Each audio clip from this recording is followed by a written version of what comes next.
बिस्मिल्लाहिर्रहमानिर्रहीम। अस्सलाम वालेकुम डियर स्टूडेंट। आज हम स्टार्ट करेंगे सेकेंड ईयर के फिजिक्स का चैप्टर नंबर 14 जिसका नाम है इलेक्ट्रोमैग्नेटिज्म। इलेक्ट्रोमैग्नेटिज्म में हम बात करेंगे इलेक्ट्रिसिटी और मैग्नेट के बारे में, यानी कि इसकी मैग्नेटिक प्रॉपर्टीज के बारे में डिटेल से डिस्कस करेंगे। जैसा कि आप जानते हैं कि जो इलेक्ट्रिक फील्ड है वो जनरेट करता है मैग्नेटिक फील्ड को। अगर हम इसके इंट्रोडक्शन को देखें तो हम जानते हैं कि जो इलेक्ट्रिक करंट है वो मैग्नेटिक फील्ड जनरेट करता है, यानी जब किसी कंडक्टर में से इलेक्ट्रिक करंट पास आउट करता है तो वो प्रोड्यूस करता है around the conductor magnetic field को, और मैग्नेटिक फील्ड प्रोड्यूस करता है इलेक्ट्रिक करंट को। तो सबसे पहले हम स्टार्ट करते हैं टॉपिक 14.1 जिसका नाम है magnetic field due to current in a long straight wire. ये लॉन्ग क्वेश्चन के लिए बहुत ज्यादा इंपॉर्टेंट है और ये किस तरह से पूछा जा सकता है। Describe magnetic field due to current in a wire, how the direction of magnetic field lines can be measured. इसमें हमने मैग्नेटिक फील्ड देखनी है due to current in a long straight wire. अगर हम फिगर 14.1 को देखें तो इसमें हमने यूज किया एक थिक कॉपर वायर और यूज किया है कार्डबोर्ड और इसके साथ कंपास नीडल यूज की है। स्टार्टिंग में इसका जो करंट है वो 0 है। जैसे ही हम इसको किसी बैटरी के साथ कनेक्ट करेंगे तो इसमें से करंट फ्लो करना शुरू हो जाएगा। जब करंट फ्लो करेगा तो इसमें इलेक्ट्रिक फील्ड प्रोड्यूस होगी और इलेक्ट्रिक फील्ड की वजह से इसके अराउंड मैग्नेटिक फील्ड प्रोड्यूस हो जाएगी।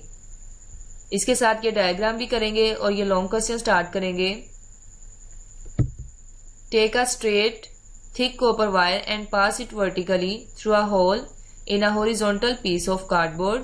यहाँ तक ये लॉन्ग क्वेश्चन कंप्लीट करेंगे। इस पेज में से जो शॉर्ट क्वेश्चन पूछा जा सकता है वो है what is the direction of magnetic lines of force. तो ये स्टार्ट करेंगे। If the wire is grasped in fist of right hand with the thumb pointing in the direction of current, the fingers of the hand will circle the wire in the direction of the magnetic field।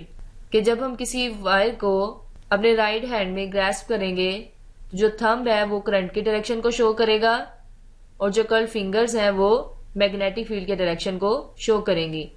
इसे हम right hand rule भी कहते हैं। ये question इस तरह से भी पूछा जा सकता है, डिफाइन राइट हैंड रूल, जैसा कि इस फिगर में दिखाया गया है।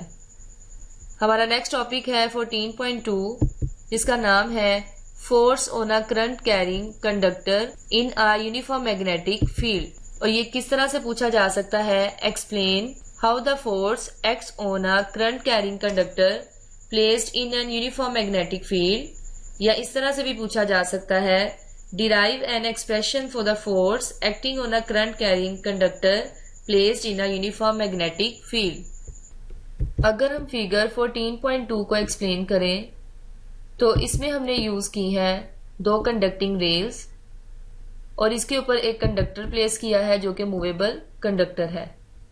जैसे ही हम बैटरी को ऑन करेंगे इसमें से करंट फ्लो करेगा। ये जो एरोज है ये शो कर रहे हैं मैग्नेटिक फील्ड की डायरेक्शन को। इसका फर्स्ट पॉइंट है the force F is directly proportional to sine alpha where alpha is the angle between the conductor and the field. From this it follows that the force is 0 if the rod is placed parallel to the field and maximum when the conductor is placed at right angles. तो इसके मुताबिक ये equation होगी F is directly proportional to sine alpha. Second point है the force F is directly proportional to current I flowing through the conductor. The more the current greater is the force. तो इसके मुताबिक equation होगी F is directly proportional to current I। Third point है the force is directly proportional to the length L और इसके मुताबिक equation है F is directly proportional to L। Fourth point है the force F is directly proportional to the strength of the applied magnetic field. The stronger the field greater is the force. तो इसके मुताबिक equation होगी F is directly proportional to magnetic field, जिसे हम B से denote करते हैं। इन सारे पॉइंट्स को कंबाइन करें तो ये इक्वेशन बनेगी F is directly proportional to I L B sin alpha. Proportionality को खत्म करेंगे तो ये इक्वेशन आएगी F is equal to KILB sine alpha. उसके बाद है where K is constant of proportionality, the SI units value of K is 1, तो फोर्स इक्वल है ILB साइन एल्फा के। नेक्स्ट पैराग्राफ में से जो शॉर्ट क्वेश्चन पूछा जाता है वो है स्ट्रेंथ ऑफ मैग्नेटिक फील्ड या मैग्नेटिक इंडक्शन। ये किस तरह से पूछा जा सकता है, डिफाइन मैग्नेटिक इंडक्शन या define strength of magnetic field. तो इसकी डेफिनेशन स्टार्ट करते हैं। The strength of the magnetic field which is also known as magnetic induction, इसमें से एमसीक्यूज भी पूछा जा सकता है, is defined as the force acting on 1 meter length of the conductor is placed at right angle to the magnetic field when 1 ampere current is passing through it. SI units the unit of B means magnetic induction का unit है Tesla, ये भी MCQs में पूछा जा सकता है। उसके बाद है a magnetic field is said to have a strength of 1 Tesla if it exerts a force, ये डेफिनेशन है टेस्ला की। और ये स्टार्ट करते हैं if it exerts a force of 1 Newton on 1 meter length of the conductor placed at right angles to the field when a current of 1 ampere passes through the conductor, और ये equal है 1 Tesla is equal to 1 Newton per ampere per meter। ये भी MCQs में पूछा जा सकता है। नेक्स्ट है इसकी vector form.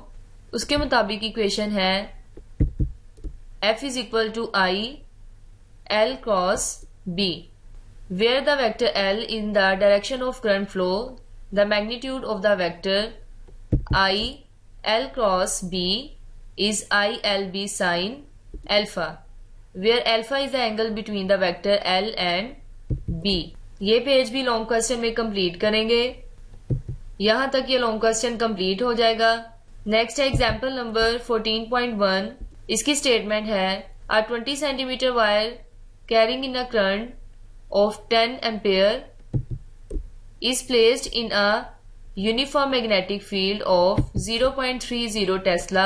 If the wire makes an angle of 40 degree with the direction of magnetic field, find the magnitude of the force acting on wire।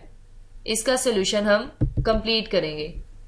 Okay student, आज का हमारा लेक्चर इतना ही था जिसमें हमने मैग्नेटिक फील्ड, मैग्नेटिक इंडक्शन और Tesla के बारे में डिटेल से डिस्कस किया। नेक्स्ट में हम इसी चैप्टर से कंटिन्यू करेंगे। तब तक के लिए अल्लाह हाफिज।